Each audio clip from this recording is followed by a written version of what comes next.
everybody, and welcome back to the Lord of the Rings Online. Here's Gnarlo. Say hello, Gnarlo. Good boy. We've just finished up talking to Hyacinth Took once again. We've gotten the saltpeter for her. We've gotten the charcoal for her. And now she wants us to run to Needlehole and talk to the dwarves there in order to get sulfur. I'm sorry. It's like, what the hell? Brimstone. It's like, what the hell is it that makes gunpowder? So that is what we're gonna do. We're gonna run to Needlehole, and y'all may remember. Let me bring up the map. We're here in Tuckborough, and we've got to run all the way over here to Needlehole. So we are gonna be heading over toward Waymeet, which, as we have described before, is the trailer park of the Shire. Just taking a look over this way, seeing if there's anything that way. Now, alrighty. So we're going to run up this direction.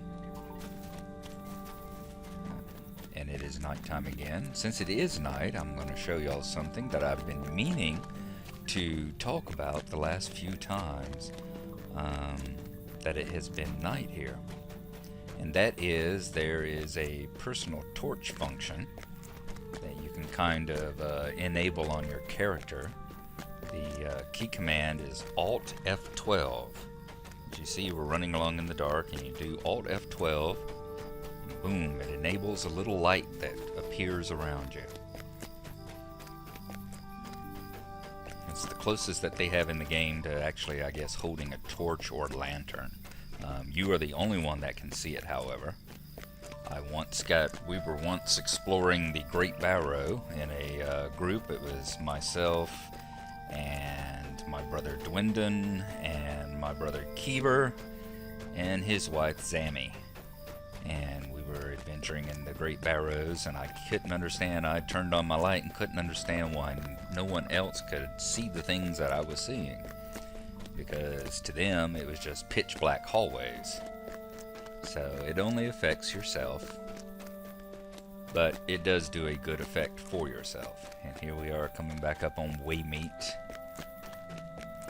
and we are going to be hanging a right up here this time instead of just running straight on through. Straight on through goes back to Michael Delving. Heading to the left will take you to the housing instances for the Shire housing zone, and to the right here will take you on the road to Needlehole. Let's talk to Dora right quick, see what kind of Could I quest take a she moment has. of your time? Wolves chased me off the farm, save my chickens. So we might do that at another time. Right now, let us continue on the road to Needlehole. Once again, I won't cut this part at the moment because we've never been to Needlehole before. So we are going to catch the sights along the way. Let me zoom on in. Primarily some farmland and all out this way. It tends to be rather overrun with wolves, and that's one of the things about the quest that she had, is that her farm was overrun with wolves, and she wanted you to save her chickens from the wolves. Alright.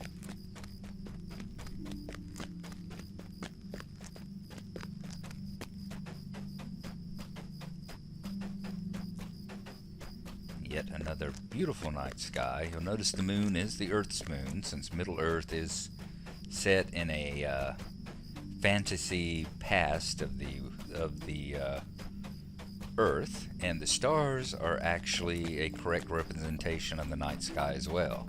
I have caught a few of the constellations that I recognize. If I remember correctly, one issue is a little hard to recognize them all, because if I remember correctly, it does show both the northern and southern hemisphere. I think I remember reading that on one of the forums back ages and ages ago. So it's all kind of like the entire sky represented up here above your head. Like I said, I have picked out occasionally a couple of constellations and stuff, but Anyway, here we are. This is Rushok Bog. It is a swamp on the northern edge of the Shire here, the northwest edge. So we are going to continue on through it because Needlehole lies on the other side. The bog tends to be infested with frogs, big giant frogs. It's infested with swarms of stinging gnats and things. It is infested with giant leeches.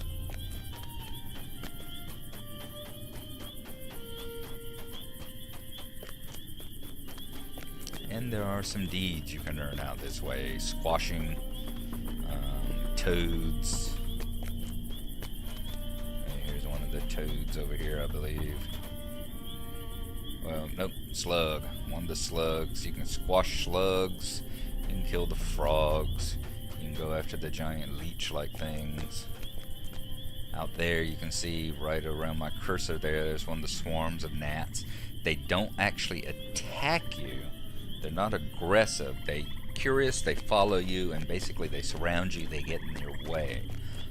One of the things getting in your way does is to decrease your chance to hit whatever it is you're fighting.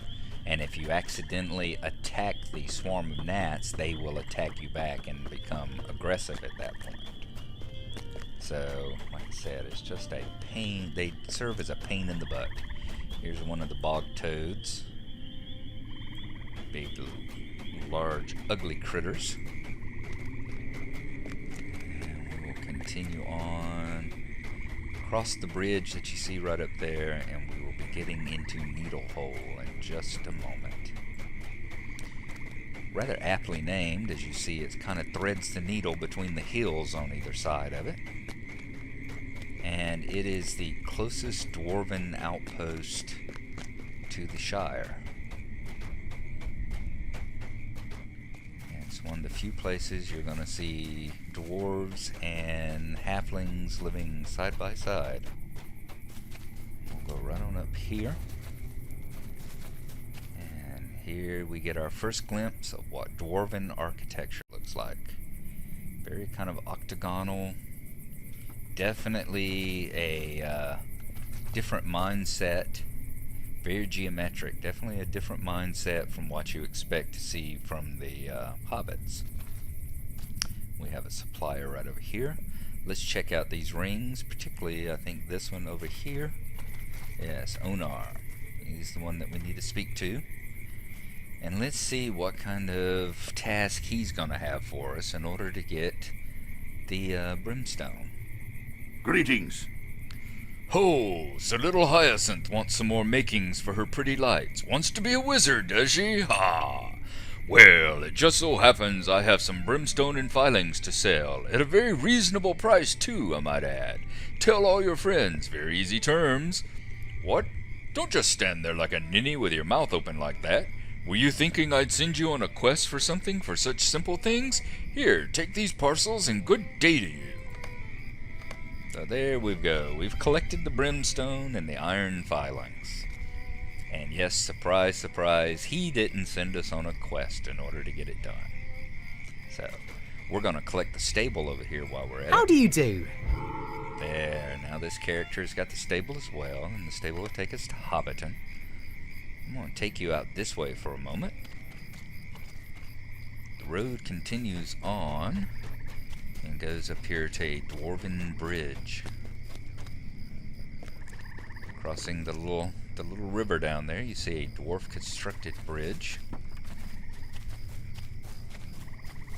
That will take you on across.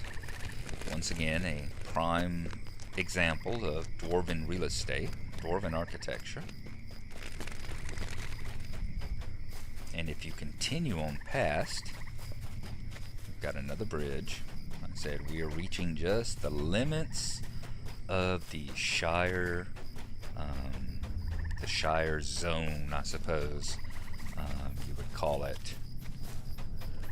And this is one of the few places in the map that the map is not contiguous. because in between the Shire and the Arid Luine would be a territory that I think would be the Iron, not the Iron Hills, the White Downs or the West Downs. I can't remember the name of it, but it was the area in the book that was off to the west of the Shire, just on the limit of vision, and you could see some far off in the distance. You could see some towers, some elven towers that nobody in memory of the Shire had actually ever been to. But like I said, that area of the map does not actually exist right now. So you got the Shire, you got the Arid Luine, and yes, the Tower Hills. This is the area right in here. And currently it is a non-existent part of the game. So it's one of the few places you have to actually zone. You leave the Shire, you zone in, and you zone back out over here, basically skipping this entire section. Yeah, go through, and it loads in the Arid Luine, the Blue Mountain Zone, which is the zone that the Elves and the Dwarves have as their starting location. And we should be through it here in just a second. There we go, the Arid Luine. You see, we're already in a very elven type environment. Very pretty trees. See behind you, actually kind of a combination. I mean, the architecture looks rather dwarven, but and yet there's a actually the gate is rather dwarven in manner and all. But you continue following the road out here. We're not going to go too far because this is not really in the along the path of where we need to go. But you can see out here, this area off to our left is where the Elves have their housing zone. The elven housing areas. Past those dwarven towers there, there's a gate over there that will lead you over to where you can buy houses and guild houses as an elf. Well, anybody can buy them, but they're the elven style of houses, and they are quite pretty, quite lovely. My brother Dwyndon, that's where he keeps his house at, because he is a dirty, rotten, stinking, flower-sniffing, tree-hugging elf.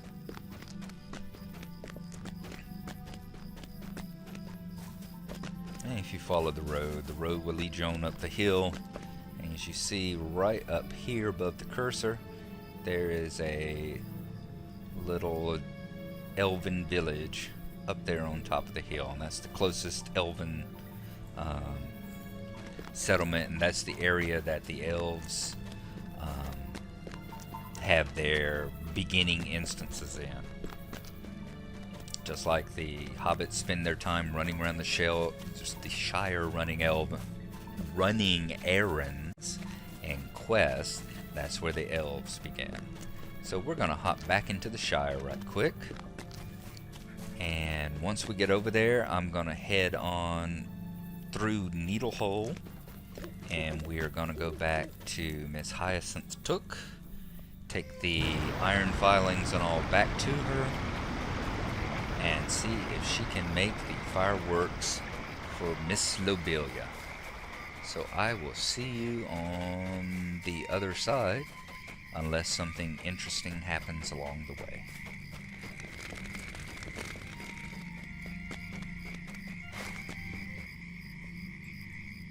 Actually, what I have thought about, as I was coming along, we're just getting back into Needlehole, and we still got a long run ahead of us. I was thinking what we could do was actually let us use our ability to return to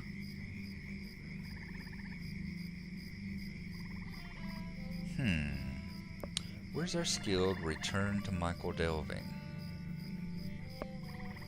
Let's go to our skills wherever they are. Quests, character panel, traits panel, crafting, social. Alrighty, let's go to the menu. I think it's actually under character now that I think about it. character? Yes, here's skills. We should have one that says like return, active, passive, fellowship mounts. There we go. Milestone. Return to Michael Delving. So let's throw that on our bar. Get it back over here. And then we will use it. Like I said, we bound at the milestone, and you remember what the milestones are. Those are those posts. Look a lot like the lights on the bridges there. The posts with the little flame on top, and you bind yourself to them. So we can use that, and you can use this skill once an hour. And it is a fast travel, takes you straight back to wherever you were bound at. So pull out our map, we read it, and the map delivers us right here to the milestone that we had bound at. So that cut a little distance off our path. We've still got a ways to go, but I did want to demonstrate that. And now that we have, I will speak to you again when we get a little bit closer to Tuckborough.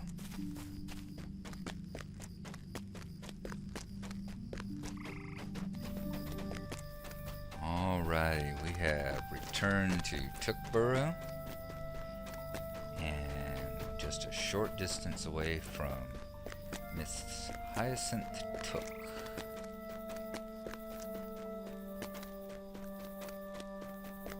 And here she is. Let us turn in the brimstone and iron filings to her and see what she has to say. Just a moment. Well, well, that wasn't that hard, was it? And you stood your ground with him. I'll get started on these fireworks right away. Tell the old crow I should have all that she needs in just 3 months. Ooh, this is gonna be good. I've got a feeling that she was not anticipating a 3-month wait. So let's see what she has to say. We'll run over to Hobbiton right quick and speak with Miss Lobelia when we get there.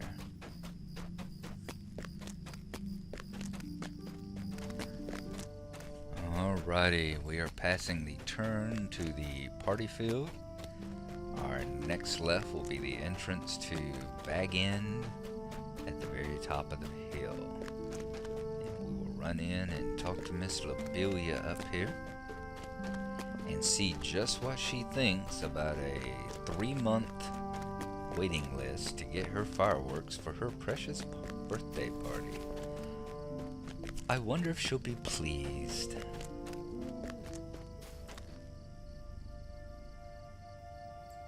Miss Lobelia, ma'am. Can't a body be left alone? 3 months? 3 months? That won't do at all. My birthday is in 2 months. Do you understand? 2! I want a word with you. I must have those fireworks in time for my birthday party. One way or another, by hook or crook, I will have them, I tell you.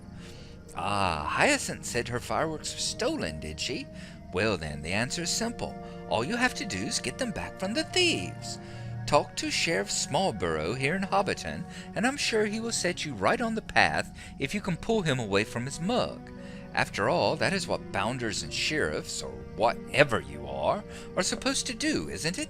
Catch thieves and ruffians and recover stolen property for upstanding citizens like myself? It certainly is. Now be off. And she's going to send us out to talk to the sheriff. So, I didn't think Miss Lobelia would enjoy that very much, so we will call this a day right here.